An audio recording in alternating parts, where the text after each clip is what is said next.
Hablar de una persona que por un accidente determinado se fue a dormir después de varios días de tenerlo y al caer en su sueño no despertó hasta 32 años después, eso parece de ciencia ficción. Sin embargo, créame que no. Este es un caso real, sucedió, usted lo puede investigar en la historia. De hecho, está en los anales de la medicina. Muchos médicos visitaron a Carolina, que es el caso de esta mujer, que bueno, estaba jugando, tuvo un accidente, se golpeó en la cabeza, tuvo una pequeña herida, por cierto, y 2 o 3 días después cayó en un sueño que nunca más despertó hasta 32 años después. ¿De qué se trató y qué pasó en ese ínter? Te voy a platicar la historia paso a paso, ponga mucha atención.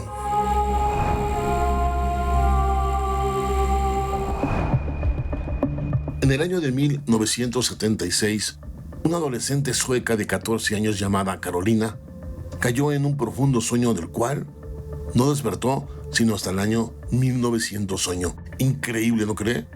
La familia Olson vivía en Ogno, una isla cerca del pueblito costero de Monsteras, en el sureste de Suecia. Esa familia pesquera iba a recordar el 18 de febrero de 1876 como el peor día de sus vidas. Un vecino acababa de llevar a casa en su tartana a su hija de 14 años, Carolina, con un golpe en la cabeza y sangrando abundantemente.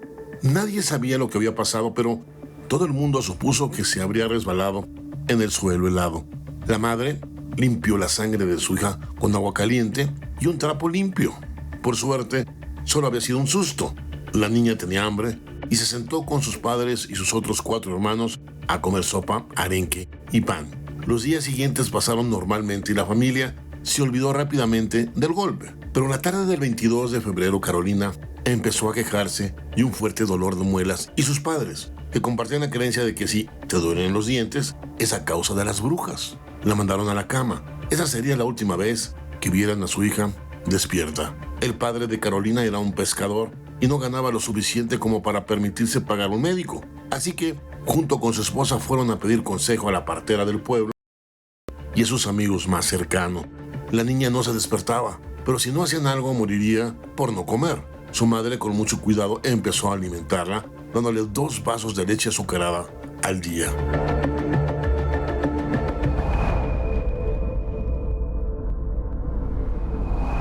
Es evidente que al estar inconsciente la niña durante tanto tiempo, días, pues había un problema serio de desnutrición. Por lo tanto, la madre jugó inmediatamente un papel importante porque ideó, y prácticamente así se llevó durante todo el tiempo de su inconsciencia, el darle 2 veces al día 2 vasos con leche con azúcar. Y eso la mantuvo de alguna forma viva y no se descompensó. Y así pasó el tiempo, la madre murió, el padre murió, un hermano murió y despertó 32 años después. Créame, los médicos que la visitaron hicieron todo lo posible por despertarla y de alguna forma identificar qué fue la causa.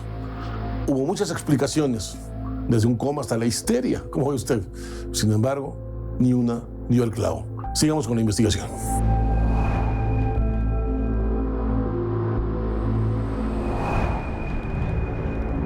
El tiempo pasaba y los vecinos, entristecidos, decidieron pagar entre todos la visita del médico, que fue incapaz de despertarla, ni zarandeándola, ni pinchándola con alfileres en el dorso de las manos, ni acercándole sales a la nariz. La niña, dijo el médico, estaba en coma y le entregó a la señora Olson un frasco de tónico con el objetivo de que la niña no se debilitara. El médico rechazó el pago de la visita y se marchó. Durante todo un año el médico la estuvo visitando para comprobar su estado, que no cambiaba, y cuentan que le llevaba o un tónico o un caldo para la niña.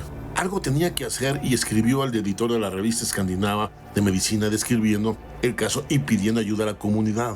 La respuesta fue casi inmediata. Por casa de los Olson desfilaron multitud de médicos que con sorpresa pudieron comprobar que a la niña no le crecía ni el pelo, ni las uñas de las manos, ni de los pies. La familia les contaba que a veces se incorporaba de la cama con los ojos cerrados, mascullando oraciones que había aprendido en la escuela.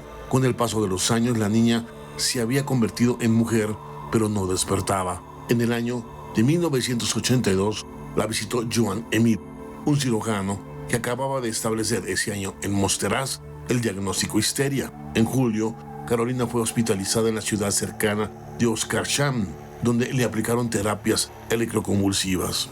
Como no consiguieron nada, la dieron de alta el 2 de agosto con el diagnóstico de demencia paralítica, un trastorno neuropsiquiátrico grave asociado a la sífilis. Estaba claro que no sabían qué le pasaba a aquella mujer que llevaba ya 16 años dormida.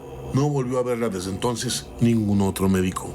En el año de 1904 moría su madre. El padre era demasiado anciano para preocuparse por ella, así que las vecinas y una criada se dedicaron a cuidarla y darle todos los días sus 2 vasos de leche. Tras la muerte de su hermano en 1907, Carolina comenzó a llorar de forma histérica, pero permaneciendo en ese supuesto coma.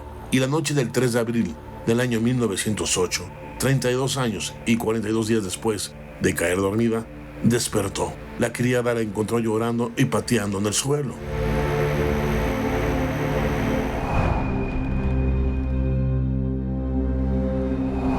Cuando 32 años después la niña despierta, fue encontrada, pues, curiosamente al lado de la cama, haciendo un berrinche, pedaleando el piso, pateando el piso, Pero algo muy importante que eso pasó es que, aunque se rehabilitó de una manera instantánea, se paró, se movió, hay algo que los médicos no se explican. Y usted me va a entender por qué. Imagínese usted una persona a 32 años acostada, evidentemente los músculos se atrofian. Entonces, pararse inmediatamente, eso es imposible. Y por lo tanto, cuando ella lo hizo, fue la sorpresa de todo el mundo. ¿Por qué? Porque no presentaba ninguna atrofia en sus músculos. ¡Wow! Esto no tiene explicación. Por eso es extraordinario y por eso vale la pena la nota. Así es que, como puede ver, hay casos increíbles. Como puede ver, en muchas formas. A veces la verdad se vuelve increíble, ¿no lo cree? Sigamos adelante.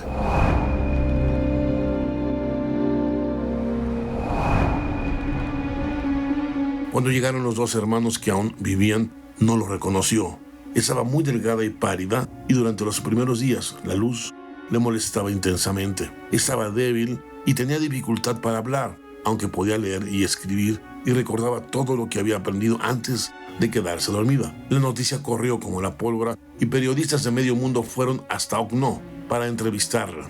Los que la visitaron decían que pese a tener 45 años, parecía de 20 años. A petición del gobierno se sometió a una serie de pruebas psiquiátricas en Estocolmo. Los médicos dictaminaron que estaba en plena posesión de sus facultades mentales. Fue brillante y alegre en sus respuestas a las preguntas de los médicos, aunque solo un tema parecía preocuparle. Cuando le preguntaban sobre si podría recordar algún sueño de su tiempo en coma, se mostraba taciturna y se negaba a responder. En el año de 1910, el psiquiatra Harald Frodeston conoció a Carolina y 2 años más tarde publicaba su informe conocido como La Durmiente de Okno, donde descartaba que fuera un caso de hibernación.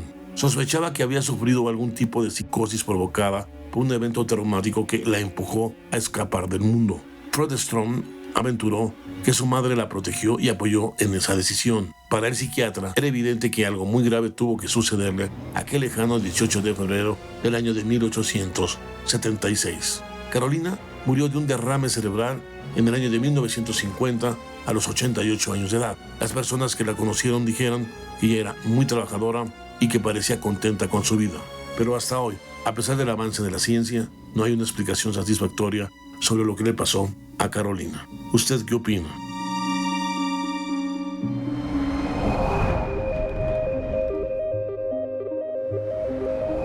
Vaya caso en la historia sobre Carolina, que bueno, realmente no hay muchos casos de estos. Creo que prácticamente es un único caso que hay de este tipo. Habrá 2 o 3 por ahí a lo mucho, pero son casos increíbles.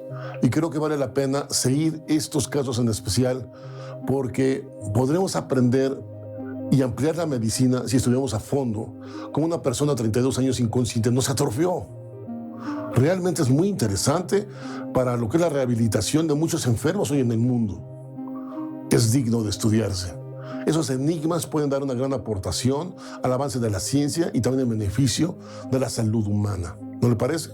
Así es que dejemos este caso aquí y más adelante continuaremos profundizando en otra historia.